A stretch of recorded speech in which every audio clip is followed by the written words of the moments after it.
Assalamualaikum warahmatullahi wabarakatuh. Perkenalkan, nama saya Sangko Denida, NIM 18202067 dari TM3 semester 5. Di sini saya akan menjelaskan tentang membangun kreativitas melalui PMRI.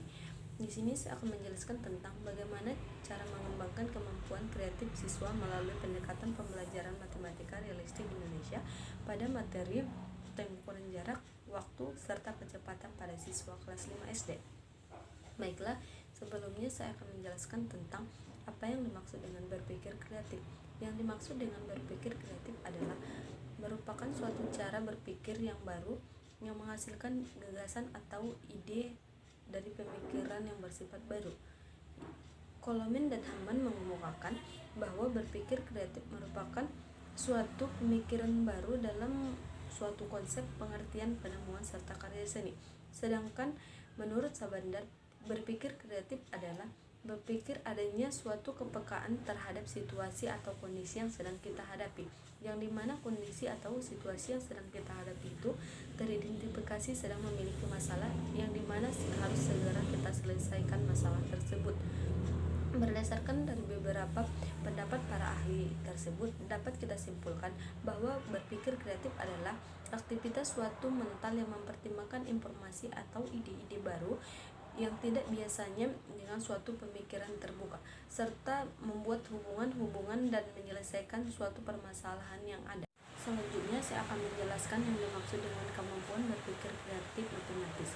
Yang dimaksud dengan kemampuan berpikir kreatif matematis dalam matematika dipandang sebagai suatu orsen atau disposisi tentang instruksi matematik, termasuk tugas, penemuan, dan pemecahan dari suatu persoalan atau permasalahan matematika yang ada.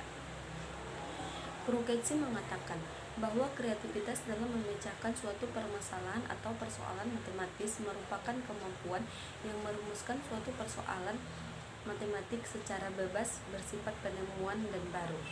Silver menambahkan, aktivitas matematis itu seperti pemecahan masalah dan persoalan dan penghadapan masalah yang berhubungan erat dengan kreativitas yang meliputi kepasihan, keaslian, dan keluasan.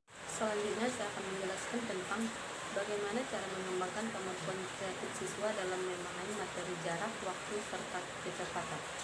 Yang dimaksud dengan jarak adalah angka yang menunjukkan seberapa jauh suatu benda berpindah tempat atau berpindah posisi, yang dimana satuannya adalah meter. Sedangkan yang dimaksud dengan waktu adalah interval antara dua posisi atau dua keadaan yang satuannya adalah sekon per detik. Sedangkan yang dimaksud dengan kecepatan adalah besaran yang diperoleh dari jarak tempuh suatu benda kemudian dibagi dengan waktu yang diperlukan untuk menempuh jarak tersebut, yang satuannya adalah meter per sekon. Selanjutnya, cara untuk membangun atau pengembangan berpikir kreatif siswa dalam memahami materi jarak, waktu, serta kecepatan tersebut. Yang pertama, kita sebagai seorang guru atau sebagai seorang pengajar harusnya atau hendaknya mempersiapkan atau mendesain RPP atau rencana pelaksanaan pembelajaran dengan sebaik mungkin.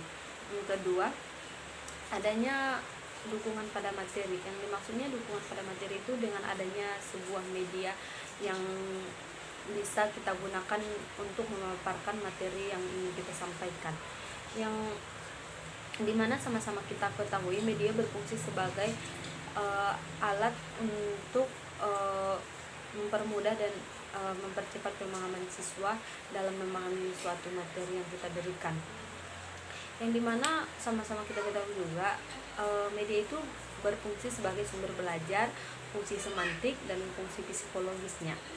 Di sini saya mengambil contoh media yaitu stopwatch, yang dimana kita ketahui stopwatch merupakan suatu alat yang digunakan untuk menghitung satuan waktu berdasarkan jarak tempuh dengan kecepatan tertentu.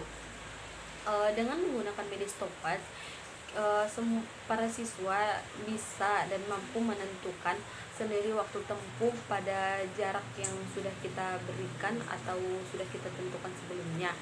Atau bisa juga dengan aktivitas sehari-hari para siswa dalam menghitung jarak, waktu, kecepatan bis yang mereka tumpangi untuk mereka bisa ke sekolah.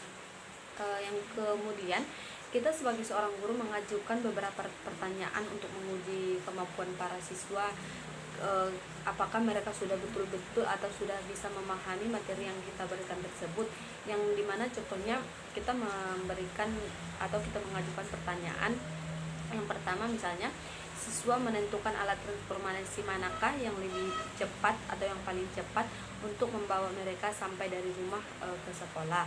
Yang kedua, menentukan konsep kecepatan dari hubungan antara alat transportasi tersebut dengan jarak dari rumah mereka hingga ke sekolah. Yang ketiga, mereka menemukan konsep kecepatan yang menentukan jarak yang ditempuh setiap satuan waktunya. Cukup sekian materi dan penjelasan dari saya, kurang lebihnya saya mohon maaf. Wabillahi taufiq wal hidayah. Assalamualaikum warahmatullahi wabarakatuh.